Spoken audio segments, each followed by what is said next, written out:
Hello everyone. Last lecture में આપણે કોણીય વેગમાન ના વિશે ડિટેલમાં ચર્ચા કરી।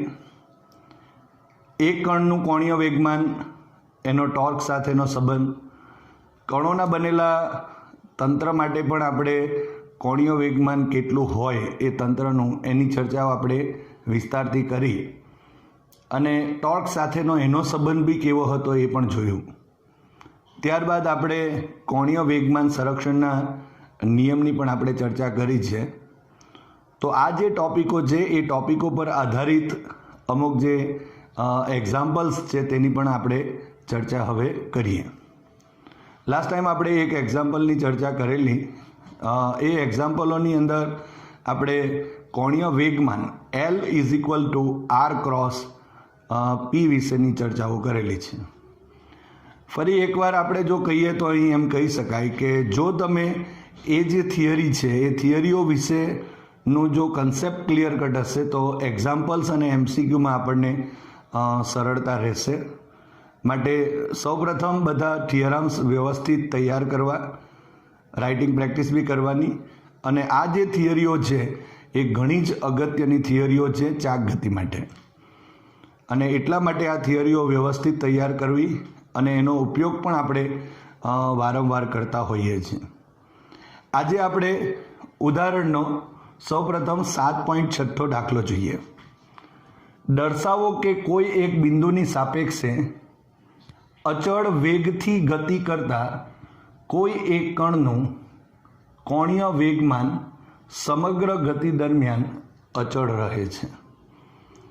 હવે સૌપ્રથમ અહીં જો વાત કરવી હોય તો એમ કહી શકાય કે કોણીય વેગમાન, એનો મતલબ શું થયો? કોણીય વેગમાનની અંદર આપણે એલનું મૂલ્ય પણ લેવું પડે અને એલની દિશા પણ ચર્ચા કરવી પડે।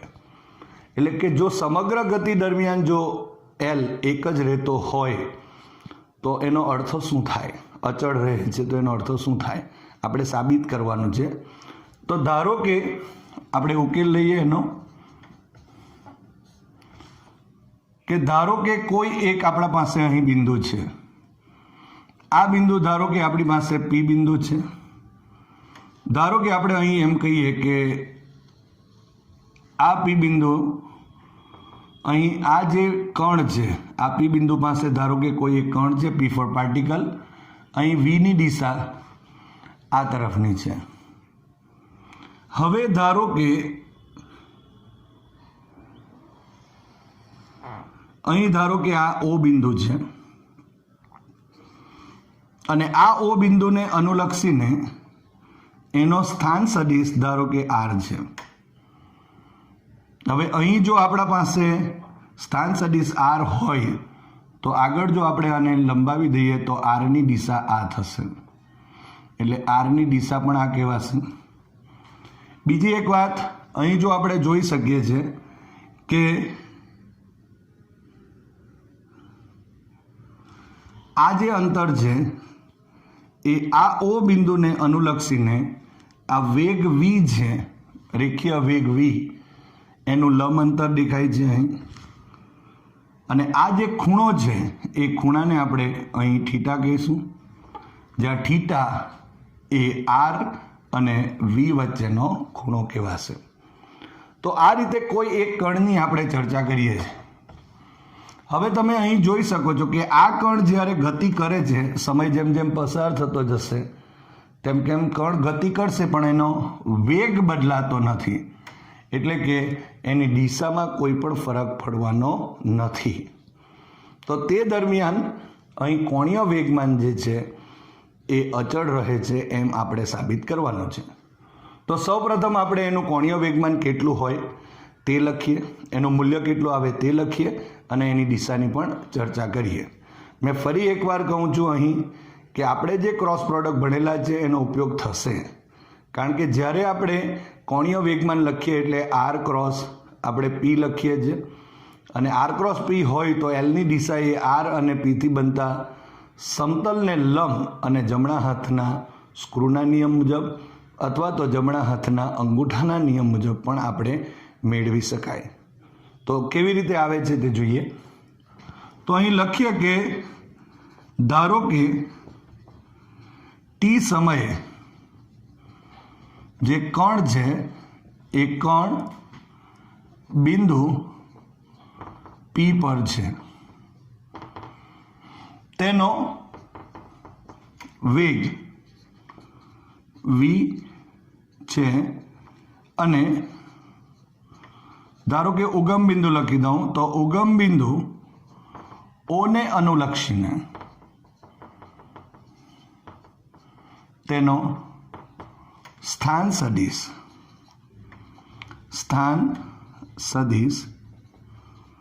અથવા તો આ ઓ બિંદુને અનુલક્ષીને પણ લખી શકાય r છે.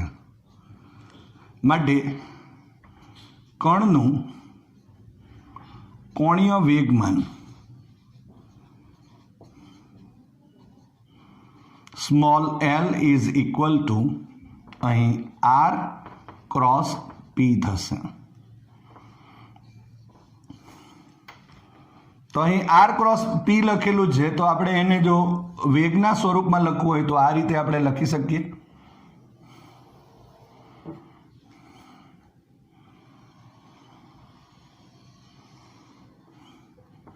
માટે L સદિશ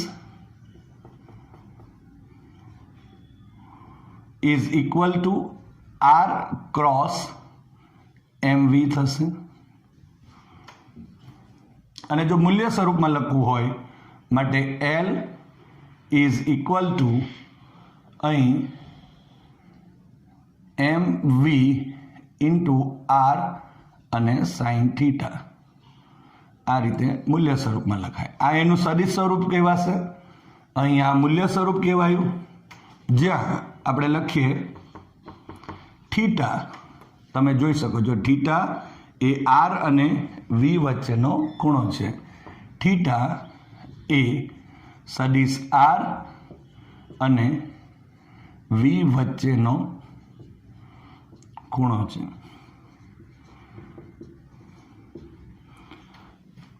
હવે આપણે દિશાની વાતો તો કરીએ, પરંતુ અહીં તમે જોઈ શકો છો કે એમ જે છે તે અચળ છે, વી પણ અચળ છે. અહીં આપણા પાસે આર સાઇન થીટા પદ મળે છે. તો સૌપ્રથમ આપણે શું કરીશું, અહીં તમે જોઈ શકો છો કે આકૃતિ પરથી ધારો કે આ ઓ છે, અહીં આપણે એમ લખી દઈએ. તો અહીં જે કાટકોણ ત્રિકોણ જે મળે છે એના પરથી તમે લખી શકો આ થીટા છે, સામેની બાજુ છે, તો અહીં શું લખાશે આર સાઇન થીટા થશે. એટલે કે અહીં લખીએ તો આવી રીતે લખી શકાય. આકૃતિ પરથી જો ત્રિકોણ લખીએ તો ઓ એમ પીમાં ખૂણો એમ ઇઝ ઇક્વલ ટુ 90 માટે sine theta is equal two અહીં OM ડિવાઇડેડ બાય કર્ણ એટલે કે OM ડિવાઇડેડ બાય OP. સો અહીં sine theta is equal to OM તો શોધીએ આપણે, ડિવાઇડેડ બાય અહીં R થશે. માટે OM is equal two R sine theta. આ સમીકરણ નંબર ધારો કે 1 કહી દઈએ. તો અહીં કહી શકાય કે સમીકરણ 1 પરથી L is equal two MV અને અહીં આ OM થશે. જે સંદર્ભ બિંદુથી આ જે V છે અથવા તો જે સ્મોલ p છે એનું લંબ અંતર જ થયું કહેવાશે. એટલે કહેવાનો મતલબ એક જ છે કે અહીં M અચળ છે, V અચળ છે અને આ OM પણ ગતિ દરમિયાન કેવું રહેશે, અચળ રહેશે. એટલે કે OM એટલે કે R સાઇન થીટા, આ જે R સાઇન થીટા છે એ હંમેશા અચળ રહેશે.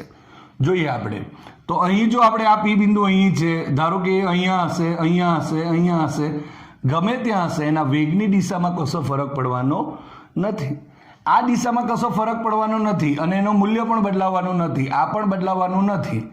કદાચ એનો સ્થાન સદિશ અહીંયા બદલાઈ જશે, એના ખૂણામાં પણ ફરક પડી જશે. આ જે પદ મળે છે તે અને આ જે પદ મળે છે તે સાઇન થીટા વાળું પદ એટલે કે થીટા અને આરમાં ચેન્જ થશે, પણ આ જે પદ છે તેમાં કશો ફરક પડવાનો નથી, જે અહીં આર સાઇન થીટા જેટલો જ રહેશે. તમે વિચારી શકો, અહીંથી એક આટલે વિચારો તો અહીં આર બદલાશે, અહીં થીટા કદાચ બદલાશે, પણ કાટકોણ ત્રિકોણમાં આ જે પદ છે તે બદલાશે નહીં. એનો અર્થ એમ થયો કે આ જો પદ નહીં બદલાય તો અહીં આ જે એલ છે એનું મૂલ્ય પણ હંમેશા કેવું રહેવાનું? અચળ રહેશે. કારણ કે એમ અચળ, વી અચળ અને ઓએમ પણ કેવું રહેશે? અચળ. માટે આપણે એમ કહી શકાય કે અહીં જે કોણીય વેગમાન છે એ કોણીય વેગમાન સમગ્ર એ કણનું કોણીય વેગમાન એ સમગ્ર ગતિ દરમિયાન એનું મૂલ્ય કેવું રહેશે? અચળ રહેશે. હવે જો મૂલ્ય અચળ છે પરંતુ એની દિશાની પણ આપણે ચર્ચા કરવી પડે. હવે દિશા માટે જો આપણે વાત કરીએ તો અહીં આપણા પાસે હવે L is equal to R cross mv, આ સૂત્ર પરથી વાત કરીએ દિશાની. અહીં ક્રોસ પ્રોડક્ટ જ છે, આપણે જાણીએ છીએ. હવે જો સ્ક્રૂના નિયમનો જો ઉપયોગ કરીએ તો તમે જોઈ શકો છો કે આ આર છે અને વી છે, તો આપણે એના સમતલને લંબ, આર અને વીથી બનતા સમતલને લંબ અને જમણા હાથના સ્ક્રૂના નિયમ મુજબ તો સ્ક્રૂ આ રીતે મૂકી દઈએ અને ફેરવવાનું કઈ રીતે છે? આરથી વી. તો એ કઈ તરફ જવાનું? અહીં અંદરની તરફ જશે. અને જો અંદરની તરફ જો જાય તો એનો મતલબ આર અને વીથી બનતા સમતલને લંબ અને અંદરની તરફની દિશામાં એલની દિશા હશે. અને જો અહીં હશે તો પણ એ જ રીતે હશે. અથવા તો તમે જમણા હાથના અંગૂઠાના નિયમનો પણ ઉપયોગ કરો. અહીં અંગૂઠો મૂકી દો અને આરથી આપણે આંગળીઓ કઈ તરફ ફેરવવાની છે? આરથી વી તરફ ફેરવીએ આ રીતે. તો અંગૂઠો તમે જોઈ શકો છો આ રીતે જશે આમ. આરથી વી તરફ જો ફેરવીએ તો અંદરની તરફ હશે. એટલા માટે ક્રોસ પ્રોડક્ટની અંદર આ સ્થાનનું ઘણું જ મહત્વ છે. તો અંગૂઠાની રીતનો ઉપયોગ કરીને પણ આપણે એલની દિશા નક્કી કરી શકાય કે જે કઈ તરફ છે? અંદરની તરફ છે. તો અહીં આપણે લખી શકાય પરથી સદિશ એલની દિશા એ આર અને વીથી બનતા સમતલને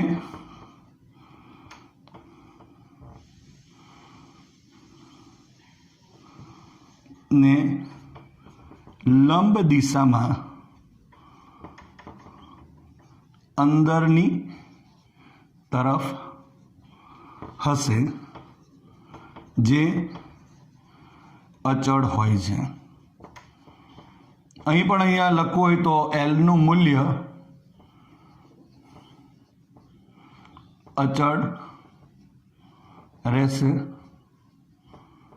આપણે જે ચર્ચા કરી તે મુજબ આમ આપણે કહી શકાય કે એલનું મૂલ્ય અને દિશા એ સમગ્ર ગતિ દરમિયાન અચળ રહે છે. અને જો અચળ રહે તો આપણે એમ કહી શકાય કે એના ઉપર કોઈ પણ પ્રકારનું બાહ્ય ટોર્ક લાગતું નથી. અને જો બાહ્ય ટોર્ક નહીં લાગે તો કોણીય વેગમાન અચળ રહે છે. અને ત્યાં જ આપણા પાસે કોણીય વેગમાન સંરક્ષણના નિયમની વાત આવી. અને એટલા માટે આપણે એમ કહી શકાય કે અહીં કોઈ પણ એક બિંદુની સાપેક્ષ જો એ કણ અચળ વેગથી ગતિ કરતો હોય તો એ જે કણ છે એ કણનું જે કોણીય વેગમાન હોય એ સમગ્ર ગતિ દરમિયાન કેવું રહે છે? અચળ રહે છે. તો આ રીતે આપણે આ એક કણના માટે ચર્ચા કરી શકાય. હવે આપણે સ્વાધ્યાયનો 7.7મો દાખલો છે એ જોઈએ. આગળના દાખલાની અંદર આપણે એક કણનું જે કોણીય વેગમાન એ સમગ્ર ગતિ દરમિયાન અચળ રહે છે જ્યારે એનો વેગ અચળ હોય ત્યારે. અહીં આપણે કણોના બનેલા તંત્ર માટેની વાતો કરવાના છે.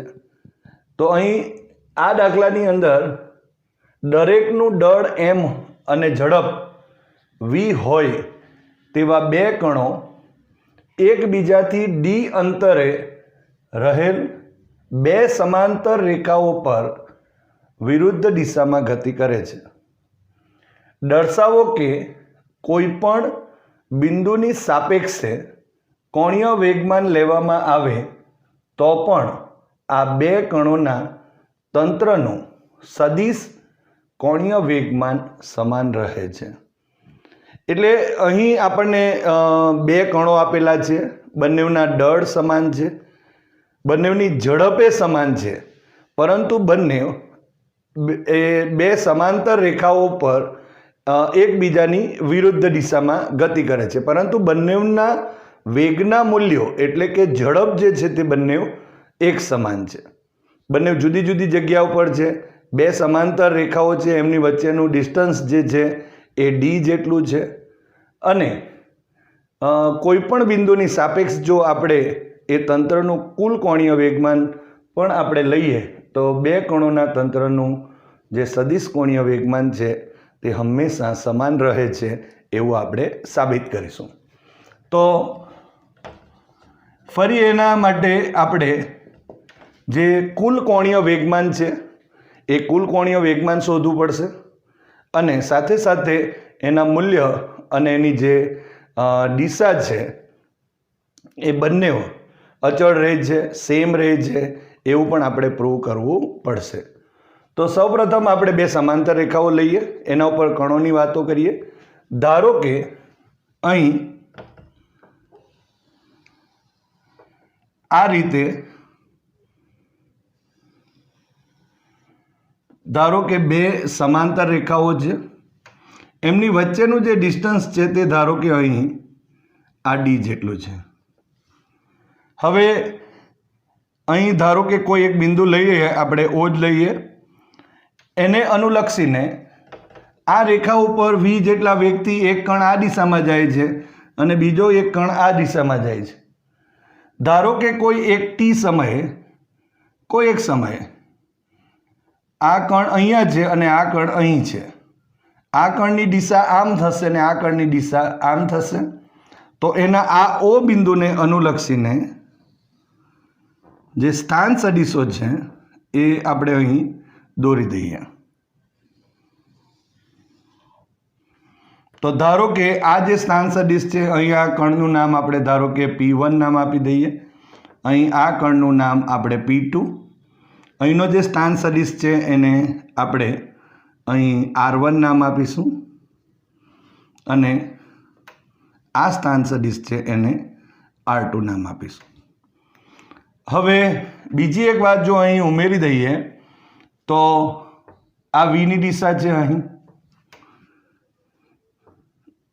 તો આ જો આપણે કહીએ તો આ R1ની દિશા થશે અહીં, અને આ જો દિશા આપણે અહીં બતાવવી હોય તો આ R2ની દિશા થશે. તો અહીં જે ખૂણો છે R1 અને V વચ્ચેનો ખૂણો એ θ1 નામ આપી દઉં છું. અહીં પણ આપણે θ1 કહીશું, અને અહીં જે ખૂણો છે R2 અને V વચ્ચેનો જ ખૂણો, Vની દિશા આમ છે ને, તો એની વચ્ચેનો ખૂણો θ2 છે એવું આપણે લખી દઈએ. હવે R2 અને V વચ્ચેનો ખૂણો એ θ2 છે, R1 અને V વચ્ચેનો ખૂણો θ1 છે. હવે કોઈ એક ક્ષણે આ બંને જે કણો છે તે એક P1 પર છે અને બીજો P2 પર છે. બંને વચ્ચેનું ડિસ્ટન્સ અહીં D જેટલું છે. ધારો કે એને આપણે સદિશ R પણ લખી દઈશું, પછી આપણે એની ચર્ચા કરીએ. લખી શકાય. હવે ધારો કે અહીં જો આપણે કહેવું હોય તો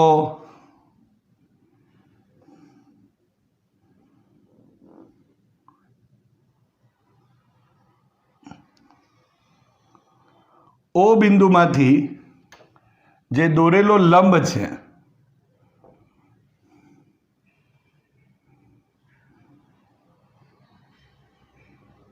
આ રીતે, ધારો કે અહીં આપણે લંબ લઈએ છીએ, આ પણ અહીંયા લંબ લઈ લો, તો તમે જોઈ શકો છો. આને નામ આપી દો ધારો કે N, આને નામ આપીશું N અને અહીં M. એનો અર્થ શું થયો કે આ R1 જેટલો છે, અહીં θ1 છે, તો આ જે OM દેખાશે એ OM શું થયું, અહીં આ જે આપણા પાસે સ્થાન સદિશ આર છે એ આરમાં ઓ એમ અને P1 જે કાટકોણ ત્રિકોણ છે એમાં આ જે વી છે એટલે કે આ કણનો જે વેગ છે એની જે કાર્યરેખા છે આ દેખાય છે પીની કાર્યરેખા એમ પણ કહી શકાય, તો તેનાથી લંબ અંતર થયું આ ઓથી. અહીંયા જો આપણે કહીએ તો આ કણ P2 છે એની જે વેગમાનની કાર્યરેખા છે એનાથી એનું લંબ અંતર આ થશે. તો એ પણ આપણે શોધીએ, પણ પહેલાં શું લખવું પડશે કે આકૃતિમાં દર્શાવ્યા મુજબ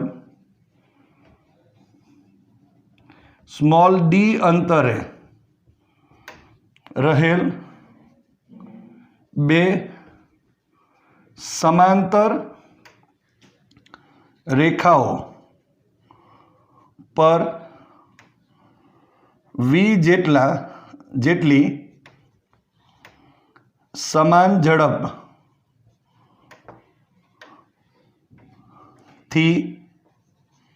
સ્મોલ એમ દળના બે કણો પરસ્પર વિરુદ્ધ દિશામાં ગતિ કરે છે. તો આપણે જે વાત હતી તે અહીં લખી દીધી. હજુ એક વાત ઉમેરી દઈએ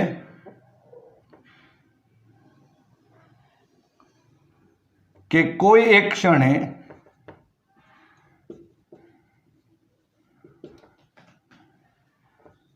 બંને કણો ના સ્થાન અનુક્રમે P1 અને P2 પર છે. એટલે કે ટી સમયે, ધારો કે ટી સમયના સ્થાન અહીં P1 છે તો અહીં P2 છે પર છે એમ કહી શકાય. અને ઓ બિંદુને અનુલક્ષીને તેમના સ્થાન સદિશો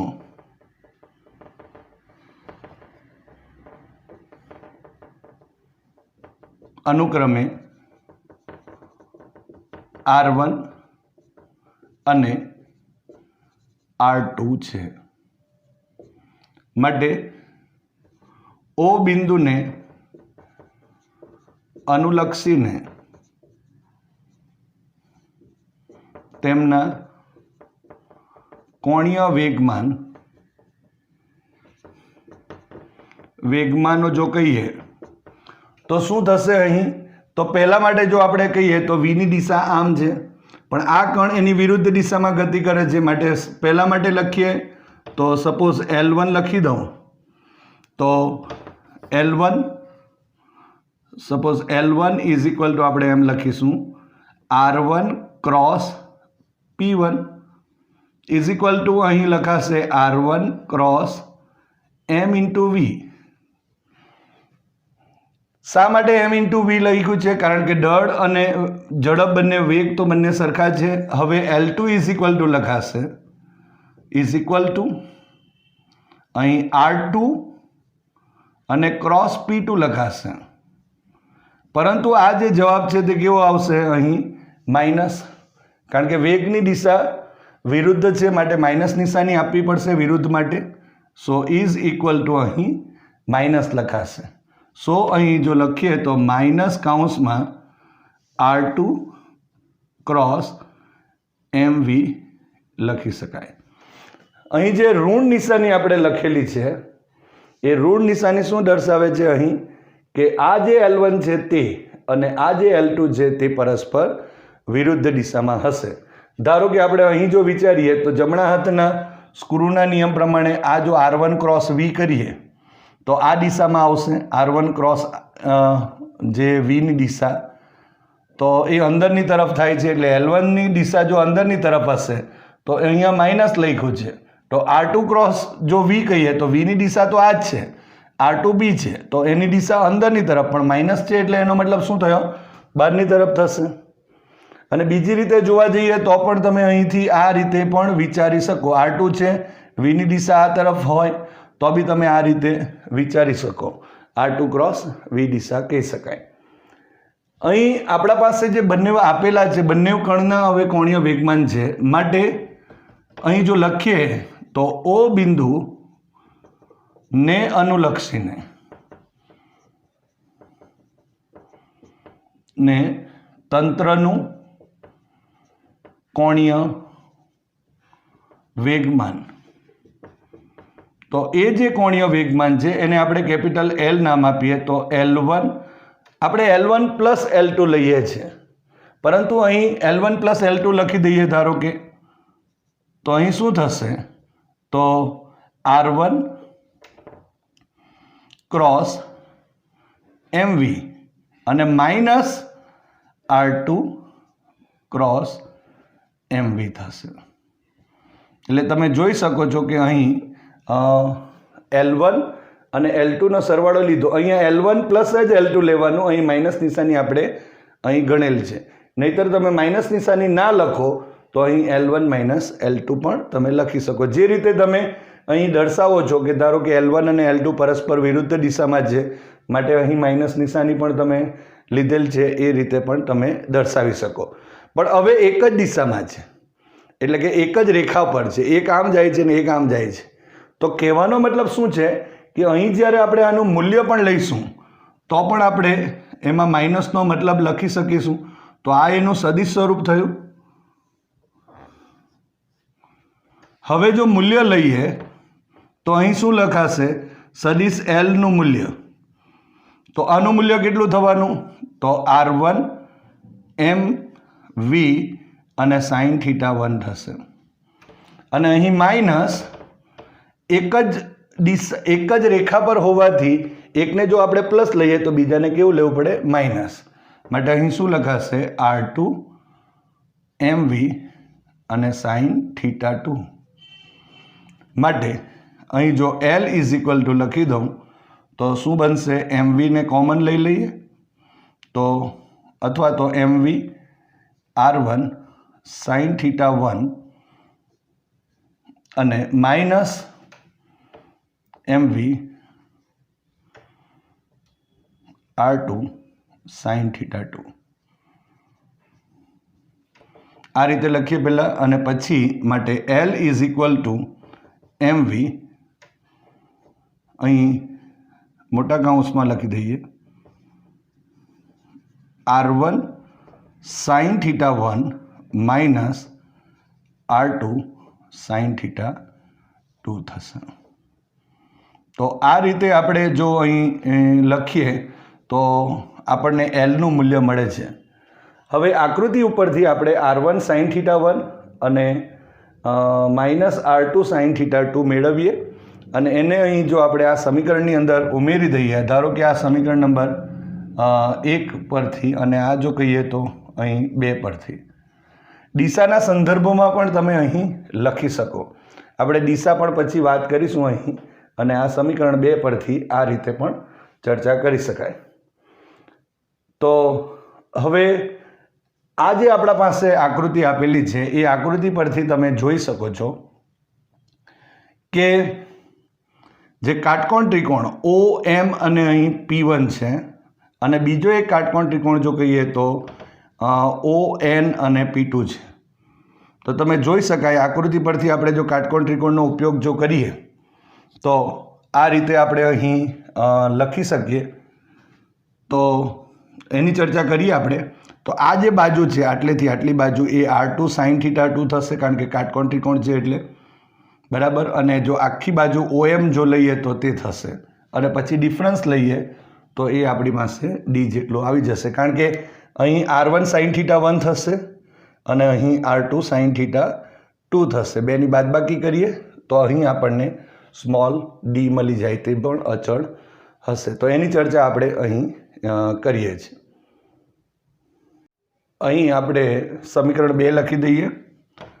સમીકરણ નંબર 2 પરથી L is equal two MV common કૌંસમાં R1 sin θ1 minus R2 sin θ2 થશે. જે આપણે અહીં મેળવેલ હતું. તો એલની કિંમત આપણને આ અહીં મળે છે. હવે આકૃતિ પરથી જોઈએ તો આકૃતિ પરથી જો ત્રિકોણ પહેલાં આપણે ઓ એમ અને P1 લઈએ તો ત્રિકોણ ઓ એમ પીમાં ખૂણો m is equal to 90 degree માટે સાઇન થીટા 1 આ is equal to OM divided by OP1 OM divided by OP1 so is equal to OM અને ડિવાઇડેડ બાય R1 થશે માટે OM is equal to R1 sine theta 1 થયું. તો આ એક આપણને અહીં મળે છે. બીજી એક વાત જો કહીએ તો અહીં ત્રિકોણ ON અને P2 લઈશું તો O અહીં P1 આવશે, ON અને P2 માં ખૂણો m બરાબર 90 ડિગ્રી માટે sine theta 2 is equal to ON divided by OP2 થશે. આ ON અને અહીં શું થવાનું OP2 થશે. સો અહીં is equal to ON divided by R2 થયું માટે અહીં ON is equal to R2 sine theta 2 થશે. તો આ આપણને બે પદ મળે છે અહીં ON અને OM. હવે અહીં જો આપણે લખીએ તો આ રીતે લખી શકાય R2 સાઇન થીટા 2 અને અહીંનું જે અંતર છે આ ડિસ્ટન્સ જે આપણને મળે છે એ અહીં R1 સાઇન થીટા 1 થશે.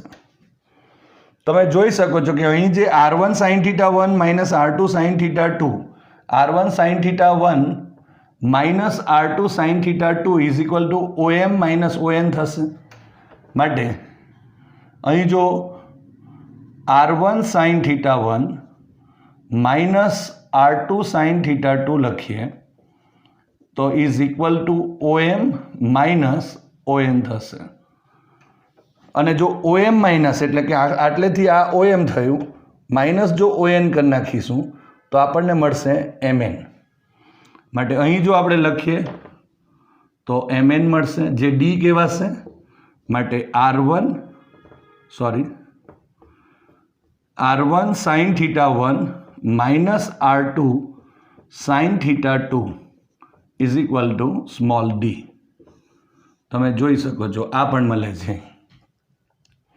તો આ રીતે D મળી ગયું. હવે સમીકરણ 2 પરથી લખી દઈએ તો સમીકરણ નંબર 2 પરથી અહીં L is equal two MV અને આની જગ્યા ઉપર આપણે D લખી દઈએ તો જોઈ શકાય છે કે અહીં મૂલ્ય જે છે એ અચળ થશે. M પણ અચળ, ઝડપ પણ અચળ છે અને આ ડિસ્ટન્સ છે એ પણ બે વચ્ચેનું સમાંતર છે એટલે અચળ રહેશે એટલે એનું મૂલ્ય પણ અચળ થઈ ગયું. અને જો ગતિ વખતની વાતો કરીએ કારણ કે બંને પરસ્પર વિરુદ્ધ દિશામાં જાય છે છતાં પણ જો આપણે એની દિશાની વાત કરીએ તો તે અહીં લખ્યું છે કે કોઈ પણ બિંદુની સાપેક્ષે કોણીય વેગમાન લેવામાં આવે તો પણ આ બે કણોના તંત્રનું સદિશ કોણીય વેગમાન સમાન રહે છે. એટલે આ બિંદુને અનુલક્ષીને આપણે R1 અને R2 લીધું પણ એ અહીં જો આપણે કહીએ તો જે કોણીય વેગમાન ટોટલ એનું અચળ રહેશે. એનું મૂલ્ય તો અચળ રહે છે પણ દિશાના સંદર્ભમાં બી વાતો કરીએ તો આ રીતે કરી શકાય. જો હવે ધારો કે અહીં આપણે જો આટલે જો આપણે લખી દઈએ કે ધારો કે આ સ્થાન સદિશ R છે એટલે કે આ બિંદુને અનુલક્ષીને અહીં છે આને અનુલક્ષીને તો R1 અને R2 છે પણ ધારો કે આ R સદિશ જો હોય તો આ બે કણોનું બનેલું તંત્ર જ કહેવાશે. હવે એનું કોણીય વેગમાનનું મૂલ્ય તો મળી ગયું. હવે દિશાના સંદર્ભમાં વાત કરવી હોય તો અહીં આપણે જે સૂત્ર હતું એ સમીકરણ 1 પરથી આપણે પહેલાં લખીએ. પરથી તમે જોઈ શકો સદિશ L is equal to R1 અને ક્રોસ MV હતું અને માઇનસ R2 અને ક્રોસ MV થશે. માટે L ઇઝ ઇક્વલ ટુ જો આપણે લખીએ તો R1 માઇનસ R2 આ રીતે આપણે લખી શકીએ અને ક્રોસ MV અહીં કોમન હશે. તો તમે જોઈ શકો છો કે આ સદિશ કયો તો R1 એટલે કયું થયું આ થયું અને R2 એટલે આ થયું. તો આકૃતિ પરથી તમે જોઈ શકો છો કે R1 minus R2 is equal two R થશે કારણ કે આ બે સદિશ કારણ કે આ સદિશના માથા ઉપર આ સદિશ છે એટલે આ બેનો સરવાળો બરાબર R1 થયું. માટે R1 R2 ને બીજી બાજુ લઈ ગઈએ તો R1 minus R2 is equal two R થશે જે આપણે અહીંયા રેડ જે પેનથી બતાવેલ છે. તો અહીં જો આપણે કહી શકાય તો આ R આપણને અહીં મળે છે જે શું બતાવશે અહીં R1 minus R2. So L is equal two આવી રીતે લખાશે જ્યાં R અને ક્રોસ MV. અને જો સમગ્ર ગતિ દરમિયાનની વાતો કરીએ તો આ જે R છે એ અને V વચ્ચેનો જે ખૂણો તો R ની દિશા તો આમ જ રહેવાની છે અને R ની દિશા જો આમ હશે અને V ની દિશા જો આમ હશે તો R ક્રોસ V જો આપણે લખીએ તો હંમેશા એક જ તરફ અંદરની તરફ જ રહેશે. અને એટલા માટે જો આપણે કહી શકાય કે અહીં જો આપણે R ક્રોસ V ના સમતલને લંબ જમણા હાથના સ્ક્રૂના નિયમ પ્રમાણે L ની દિશા લઈએ તો એ હંમેશા એક જ રહેશે, અચળ રહેશે, બદલાશે નહીં. અને તેથી આપણે એમ કહી શકાય કે અહીં કોઈ પણ બિંદુની સાપેક્ષે આપણે કોણીય વેગમાન લેવામાં આવે આ પરિસ્થિતિઓમાં તો પણ કણોના તંત્રનું જે સદિશ કોણીય વેગમાન જે છે તે હંમેશા સમાન રહેશે એવું આપણે અહીં કહી શકાય.